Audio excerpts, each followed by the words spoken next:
यात्रा शुरू हुई थी तो हमारे जो प्रेस के मित्र हैं उन्होंने कहा कि केरला में अच्छा रिस्पांस है, उत्तर भारत में यात्रा को रिस्पांस नहीं मिलेगा, महाराष्ट्र में, कर्नाटक में नहीं मिलेगा। कर्नाटक में बीजेपी की सरकार है, कर्नाटक पहुंचे तो केरला से बेहतर रिस्पांस कर्नाटक में मिला। फिर मीडिया ने कहा कि भाई कर्नाटक में मिल गया रिस्पांस, महाराष्ट्र में नहीं मिलेगा। मेरा महाराष्ट्र पहुंचे, कर्नाटक से बेहतर रिस्पांस। उसके बाद कहते हैं मध्य प्रदेश में बीजेपी की सरकार है, नॉर्थ इंडिया है, वहां पे तो सवाल नहीं उठता। वहां पे लाखों लोग आ गए बाहर सड़कों पे, गांव के गांव, शहर के शहर बाहर आ गए। फिर कहते हैं हां मध्य प्रदेश में रिस्पांस मिल गया, हरियाणा में नहीं मिलेगा। और हरियाणा ने बाकी सब प्रदेशों को दिखा दिया कि हरियाणा क्या है और हरियाणा क्या कर सकता है।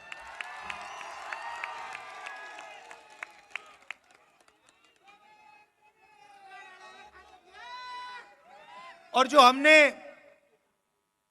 नफरत मिटाने की बात की, डर मिटाने की बात की, वो सचमुच हमें इन सड़कों पे आपने दिखाया है। इस यात्रा में किसी ने गलत तरीके से किसी से बात नहीं की। कोई गिरा, चाहे हिंदू हो, मुसलमान हो, सिख हो, ईसाई हो, मैंने अपनी आंखों से देखा। जैसे ही गिरा, यात्रा ने उस व्यक्ति को अपने गोद में लिया। किसी ने नहीं पूछा भाई तुम हिंदू हो, मुसलमान हो, सिख हो, ईसाई हो, कौन सी जात के हो, ना। जैसे ही कोई गिरा, वैसे ही पूरी यात्रा ने, हिंदुस्तान ने उसको अपना माना, उसको उठाया, पानी पिलाया, अगर पट्टी की जरूरत थी पट्टी की, और फिर कहा चलो चलो हमारे साथ चलो। यह आपने दिखाया हमें, और यह नई चीज नहीं है। यह आपका जो प्रदेश है, यह सदियों से देश को यही दिखा रहा है। महाभारत की जमीन है, कौरव पांडवों की जमीन है। जो उस समय लड़ाई थी, बात लोगों को अभी समझ नहीं आ रही है, मगर जो उस समय लड़ाई थी वही आज लड़ाई है। लड़ाई किसके बीच में है?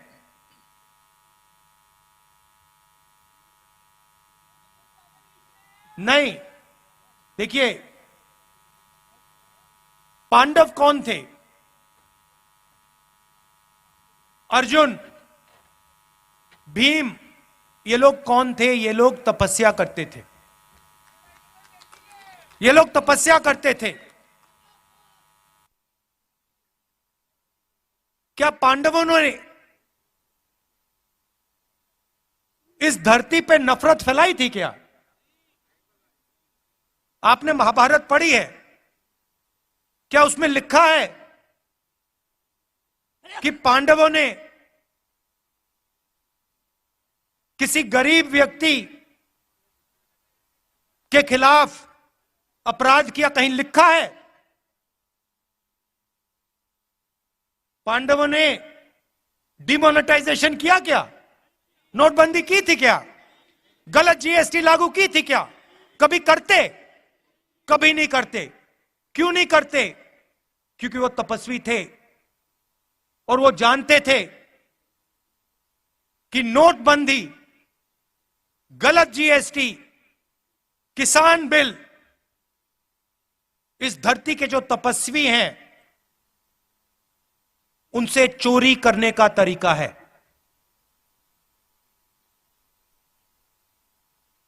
एक तरफ तपस्वी थे, 5 थे, दूसरी तरफ संगठन था। एक तरफ 5 तपस्वी और भीड़, उनके साथ पांडवों के साथ हर धर्म के लोग थे।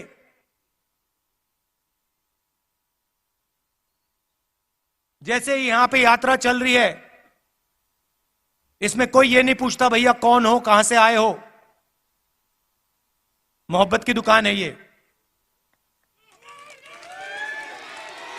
पांडवों ने भी, आप याद रखिए, आप याद रखिए, पांडवों ने भी अन्याय के खिलाफ काम किया था। पांडवों ने भी नफरत के बाजार में मोहब्बत की दुकान खोली थी। देखिए पुलिस वाले सिर हिला रहे हैं, देखिए मुस्कुरा के सिर हिला रहे हैं पुलिस वाले, समझते हैं ये। भैया कैमरा इस साइड मत दिखा देना, फंस जाएंगे,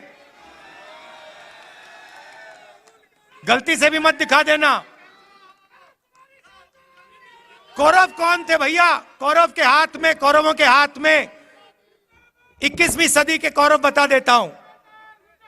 21वीं सदी के कौरव हाफ पैंट, खाकी हाफ पैंट पहनते हैं, हाथ में लाठी लिए होते हैं और शाखा लगाते हैं। उनके साइड में, उनकी तरफ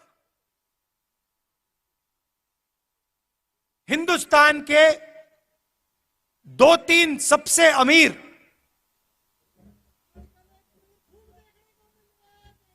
अरबपति कौरवों के साथ खड़े हैं। भाई और बहनों, नोटबंदी किसने करवाई? गलत जीएसटी किसने लागू की? किसके लिए की गई और किसके खिलाफ की गई, ये आप समझिए। नोटबंदी, गलत जीएसटी नरेंद्र मोदी ने जरूर साइन किया, मगर नरेंद्र मोदी जी की शक्ति ने गलत जीएसटी, नोटबंदी नहीं लागू करवाई। हिंदुस्तान के 2-3 अरबपतियों की शक्ति ने, इन्होंने प्रधानमंत्री का हाथ चलाया। मानो ना मानो, आपको देखने को मिलेगा उस समय के अरबपति पांडवों के साथ खड़े थे क्या? अगर खड़े होते तो पांडव जंगल में क्यों बैठे थे? पांडवों को घर से क्यों निकाला? क्योंकि उनके साथ अरबपति नहीं खड़े थे, मगर उनके साथ इस धरती की जनता, इस धरती के किसान, इस धरती के मजदूर, इस धरती के गरीब, इस धरती के छोटे दुकानदार, इस धरती के स्मॉल और मीडियम बिजनेस सब खड़े थे। ये देश भाइयों और बहनों, ये देश तपस्वियों का देश है। मुझे कहा जाता है, मुझे किसी ने कहा आप 3000 किलोमीटर चले। मैंने उससे कहा तो क्या हुआ? मैंने क्या बड़ी बात कर दी? अगर आप जाओ और इस देश के किसी भी किसान से पूछो, भाई पिछले 4 महीनों में आप कितने किलोमीटर चले हो, वो आपको बता देगा 3000, 4000, 5000 किलोमीटर चला हूं। हां, कन्याकुमारी से दिल्ली नहीं चला हूं, मगर अपने खेत में चला हूं, मंडी गया हूं, मंडी जाकर वापस आया हूं, फिर मंडी गया हूं, फिर वापस आया हूं, खाद खरीदने गया हूं, बीज खरीदने गया हूं। मैंने क्या बड़ा काम किया? कुछ नहीं। किसी भी मजदूर से आप पूछ लो, आपको बताएगा 24 घंटा मैं सर पर बोझ रख के आगे पीछे आगे पीछे आगे पीछे चलता जाता हूं। वो ये जो घड़ी है ना फिटबिट वाली, ये जो मैं पहना हूं, जो किलोमीटर दिखा देती है, वो नहीं पहनता है। इसलिए उसको शायद पता नहीं लगता कितने किलोमीटर चला है। हमारे साथ यात्री चले, मुझे कहते हैं भैया 3000 किलोमीटर चले। मैंने उससे कहा भैया तुम्हें खाना मिला आज सुबह? भोजन खाया तुमने? कितने बार भोजन खाया? 3 बार खाया ना। तो वो जो चल रहे हैं आधी रोटी खा रहे हैं और तुम क्या बड़ी बात कर रहे हो? वो आधी रोटी पे 3000 किलोमीटर चलते हैं, तुम भरपूर खाना खा के 3000 किलोमीटर चल के छाती फैला रहे हो। क्या मतलब है इसका?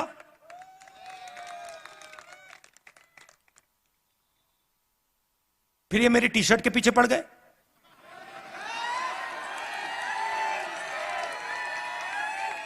इनको अभी तक समझ नहीं आ रही बात।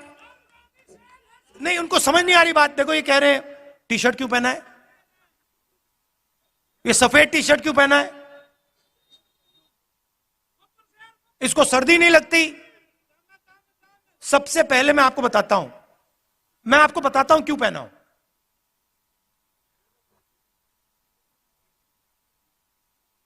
यात्रा शुरू हुई, केरला में भयंकर गर्मी, ऐसा लग रहा था भैया टी शर्ट उतार दो।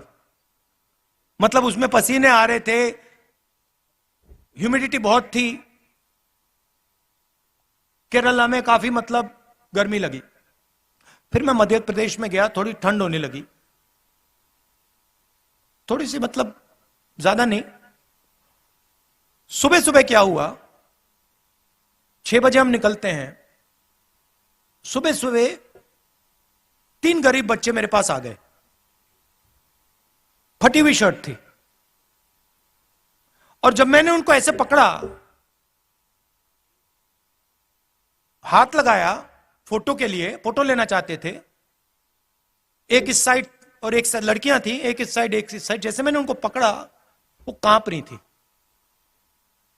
ठंड से कांप रही थी। और फिर मैंने देखा पतली सी शर्ट थी। उस दिन मैंने निर्णय ले लिया कि जब तक मैं नहीं कांपूंगा मैं टी शर्ट पहनूंगा। जब कांपना शुरू हो जाएगा, जब मुझे अच्छी मतलब ठंड लगने लगेगी, जब जबरदस्त कठिनाई होगी, तो फिर मैं स्वेटर पहनने का सोचूंगा, मगर उससे पहले नहीं करूंगा। मैं उनको मैसेज देना चाहता हूं, उन 3 लड़कियों को देना चाहता हूं कि अगर आपको ठंड लग रही है तो फिर राहुल गांधी को भी ठंड लगेगी। जिस दिन आपने स्वेटर पहन लिया, उस दिन राहुल गांधी स्वेटर पहन लेगा। नहीं नहीं नहीं, ये बात मत बोलो, ये फिर से आप गलत बात बोलना शुरू कर दो। महात्मा गांधी नहीं हूं मैं। आप नहीं, सुनो, ये मेरे जैसे इस देश में करोड़ों लोग हैं, ठीक है, करोड़ों लोग हैं।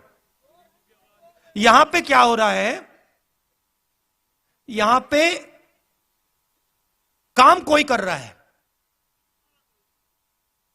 तपस्या कोई कर रहा है। जैसे मैंने पांडवों की बात की, यहां पे युद्ध हुआ था, हजारों लोग मरे थे। वो क्यों हुआ था? क्योंकि उस समय हिंदुस्तान में जो काम कर रहा था, जो तपस्या कर रहा था, उस समय किसान थे, मजदूर थे। आज किसान हैं, मजदूर हैं, छोटे व्यापारी हैं, स्मॉल और मीडियम बिजनेस चलाते हैं। आज हमारे पास माइक्रोस्कोप बनाने वाले लोग आए, आप बनाते हैं, मैन्युफैक्चरिंग है, देखो इनकी, 100-200 लोगों को ये रोजगार देते हैं। ये तपस्या करते हैं 24 घंटा। कोई माइक्रोस्कोप बनाता है, कोई यहां पे पोल्ट्री फार्म चलाता है, कोई खेती करता है, गन्ना उगाता है। ये तपस्वी है देश के। और खाता कोई और है, और खाता कोई और है। और जो खाता है भैया वो तो दिखते भी नहीं है। उदाहरण देता हूं, प्रधानमंत्री बीमा योजना, आपके जेब में से पैसा निकलता है, आप देते हो, और हिंदुस्तान की सरकार आपका पैसा उसमें जोड़ती है। आप सुबह 4 बजे उठते हो, हम 6 बजे उठते हैं, आप 4 बजे उठते हो। 4 बजे उठने के बाद आप काम शुरू करते हो। आपके साथ खेत में आपके इतने छोटे छोटे बच्चे होते हैं, पूरा परिवार काम करता है। फिर तूफान आता है, आंधी आती है, बारिश होती है, ओले गिरते हैं, और फिर आप जाते हो बीमा लेने। कहते हो भैया चलो नुकसान हो गया, बीमा का पैसा तो भरा था। पता लगता है इंटरनेट पे आपको कंपनी नहीं मिलेगी, नाम नहीं मिलेगा, फोन करो कोई जवाब नहीं देगा। आपकी तपस्या कोई और खा गया। जीएसटी के बारे में बताता हूं, मजेदार बात मैंने सुनी।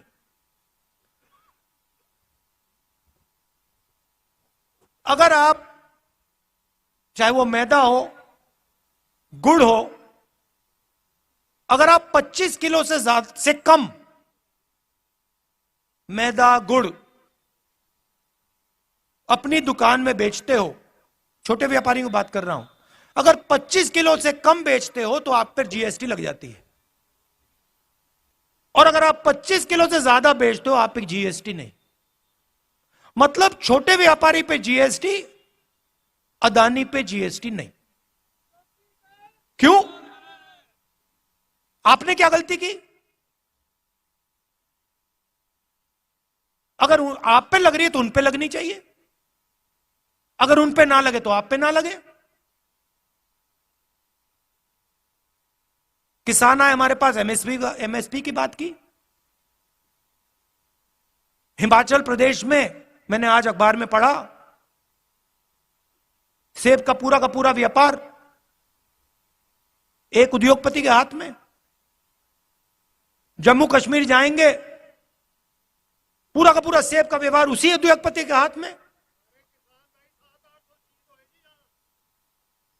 नहीं हुए भैया, क्योंकि शहीद जो होता है उसको शहीद का दर्जा मिलता है। पार्लियामेंट हाउस में मैंने बात उठाई, कांग्रेस पार्टी ने बात उठाई कि भैया ये 700 लोग शहीद हुए हैं, इनका नाम तो ले लीजिए पार्लियामेंट हाउस में, शहीद का दर्जा तो दे दीजिए। प्रधानमंत्री कहते कोई शहीद नहीं हुआ। हमने मौन करा दिया वहां पे, मैं खड़ा हो गया, मैंने कहा भैया हम तो मौन करेंगे। स्पीकर गुस्सा हो गया मुझसे, कहते देखिए पार्लियामेंट हाउस में जो 700 किसान शहीद हुए हैं उनके लिए 2 मिनट मौन नहीं रखा जा सकता है। हम जानते हैं कि शहीद हुए,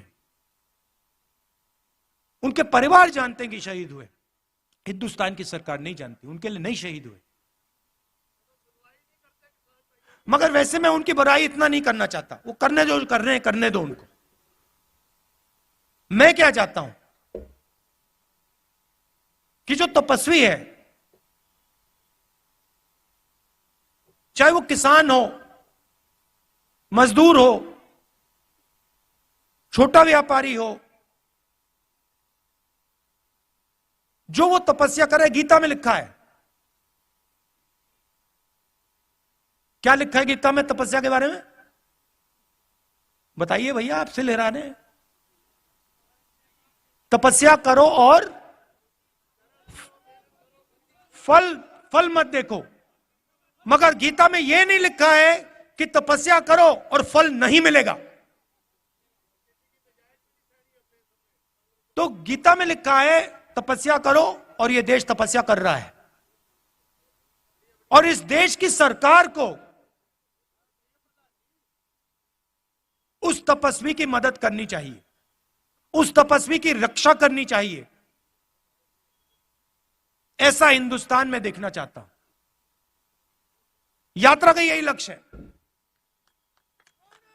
यात्रा का लक्ष्य यह है, यात्रा देश को यह बता रही है कि आपकी तपस्या जाया नहीं जानी चाहिए। मैं जानता हूं कि जिस दिन हिंदुस्तान के किसान, मजदूर, छोटे व्यापारी इनको इनकी तपस्या का फल मिल जाएगा, उस दिन इस देश के सामने कोई देश नहीं खड़ा हो सकता है। ये आप अपने मोबाइल फोन के पीछे देखो, इसमें लिखा मेड इन चाइना। पुलिस वालों के जूतों के नीचे लिखा होगा मेड इन चाइना, शर्ट के पीछे मेड इन चाइना, माइक्रोफोन के नीचे मेड इन चाइना। तंग आ गया हूं मैं मेड इन चाइना से। जहां देखो made in China, made in China. मैं चाहता हूं कि वहां पे बीजिंग में एक चाइना का युवा फोन देखे, उसमें लिखा हो मेड इन कुरुक्षेत्र। ले, ऐसा हिंदुस्तान चाहता हूं। और जो कुरुक्षेत्र में जिसने माइक्रोस्कोप बनाया, सॉरी अंबाला, जिसने अंबाला में माइक्रोस्कोप बनाया, उसके जेब में चाइना के युवा के पैसे आए। यह चाहता हूं मैं। तो मगर सबसे पहला कदम डर और नफरत को मिटाने का है। देखिए, हरियाणा में युद्ध हुआ था, पांडवों ने डर और नफरत को मिटाने का काम किया था। जैसे मैंने कहा, नफरत के बाजार में मोहब्बत की दुकान खोली थी। और ये मैं नहीं कह रहा हूं, ये मत सोचिए कि मेरा नारा है। मेरा नारा नहीं, उनका नारा है। ये पांडवों का नारा है, ये पांडवों का नारा है, ये भगवान राम का नारा है, ये इस देश का नारा है। और हजारों सालों से यह नारा चल रहा है। ये कुछ नया काम नहीं किया मैंने। आखिरी बात कहना चाहता हूं, और यह आपको मालूम होनी चाहिए। देखिए, जब भी मैं चल रहा हूं, जहां भी मैं जाता हूं, राजस्थान में जय सिया राम, जय सिया राम। अच्छा, ये आरएसएस वाले हर हर महादेव तो कभी नहीं कहते। आप देखो, नोट करो, कभी नहीं कहते। ये क्यों नहीं कहते? नहीं, मैंने सोचा इसके बारे में, क्यों नहीं कहते हर हर महादेव, क्यों नहीं कहते? नहीं, क्योंकि शिव जी तपस्वी थे और ये हिंदुस्तान की तपस्या पे आक्रमण कर रहे हैं, इसलिए हर हर महादेव नहीं कह सकते। मगर बात मैं जय सिया राम की कर रहा हूं। यहां पे राम राम, राम राम सुना मैंने, राम राम, जय सिया राम। अब जय सिया राम ये कभी नहीं कहते।